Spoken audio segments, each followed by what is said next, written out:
में class 6 chapter 4 में data analysis के बारे में पढ़ेंगे।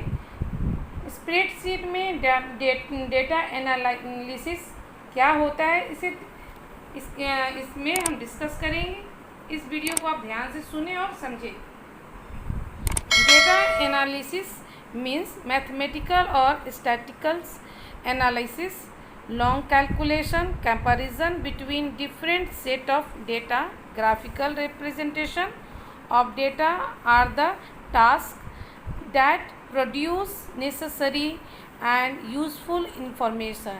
Data analysis का मतलब होता है mathematical statistical analysis.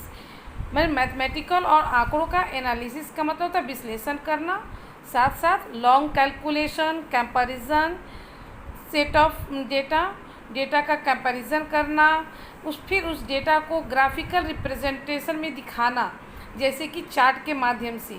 That produce necessary and useful information, और जो इंफॉर्मेशन है उसको यह क्या करता है, प्रोड्यूस करता है। यानी कि डेटा एनालिसिस का मतलब होता है डेटा से जानकारी निकालने की प्रक्रिया।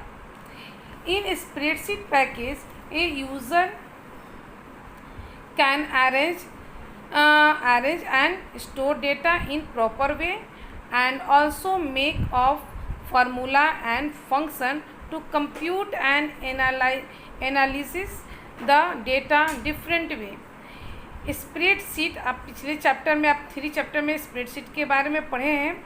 तो ये डेटा एनालिसिस भी का यूज़ हमको स्प्रेडशीट में करना है। तो इन spreadsheet package user can arrange and store data को यूज़र क्या करता है, अरेंज और उसको स्टोर कर सकता है in proper way. Also made in formula और फंक्शन का यूज़ करके डेटा को हम यूज़ कर सकते हैं, अरेंज कर सकते हैं। Data in spreadsheet can be in the form of, data जो है स्प्रेडशीट में 3 रूप में होता है, टेक्स्ट, न्यूमेरिक, नंबर और फार्मूला। अब यहाँ देखिए लिखा हुआ है टेक्स्ट, नंबर और फार्मूला।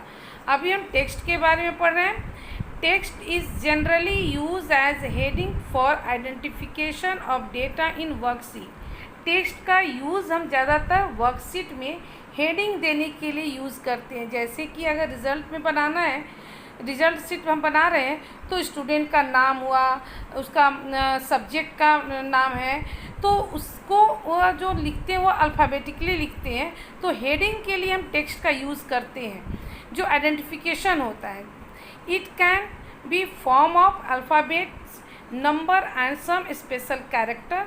ये टेक्स्ट अल्फ़ाबेट में हो सकता है, नंबर और स्पेशल कैरेक्टर में यूज़ कर सकते हैं। They are align toward the left side, और जब इसको टेक्स्ट को सेल में जब इंटर करते हैं, लिखते हैं, तो ये लेफ़्ट साइड से का अलाइन होता है, यानी लेफ़्ट साइड से लिखा जाता है।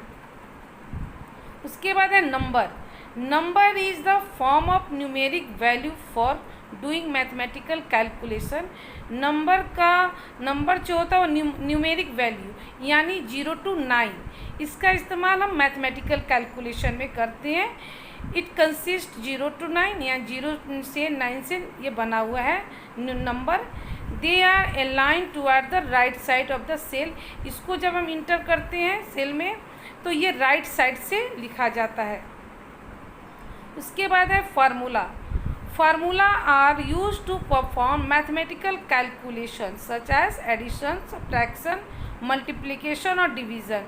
फार्मूला का यूज़ जो है वह मैथमेटिकल कैलकुलेशन में एडिशन, सब्ट्रैक्शन, मल्टीप्लिकेशन और डिवीज़न के लिए किया जाता है। It show the relationship between different cell, और इसको हम जो डिफरेंट सेल है उसके बीच में ये रिलेशन, जैसे कैलकुलेशन में 2 अलग अलग सेल में नंबर है, तो उसके बीच में रिलेशन करके कैलकुलेशन को परफॉर्म करता है। Formula always start with equal, plus और माइनस साइन। ये जो है जब भी हम फार्मूला देते हैं, तो जब फार्मूला स्टार्ट करने से पहले हम इक्वल का साइन लगाते हैं। Formula can be divided into 3 type.